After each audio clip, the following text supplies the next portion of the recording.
आजिर साधुवाणीर महत्व कवि केड़े सुंदर कथा लिखिचंती। भाव को निकट हरि अभाव को दूर, भाव बळे बंधा हेले भक्तर ठाकुर।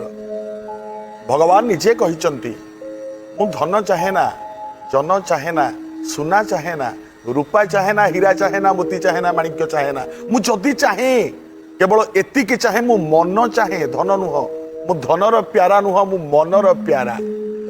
मते मनटा दे दियो, बास सब किछि ठीक हो। आ भाव भक्ति जोठी मु सेठी ही थाए, सत्य जोठी मु सेठी ही थाए। वास्तव कथा है, छोट छुआ माने प्रार्थना बेले कौन पढ़ती? सत कहवाकू किया डरबी, सत कही पछे मले मरबी। तेणुक सत जोठी भगवान सेठी, आ सत जोठी थाए से लोकर भाव सेठी थाए एवं भक्ति मध्य थाए। आज्ञा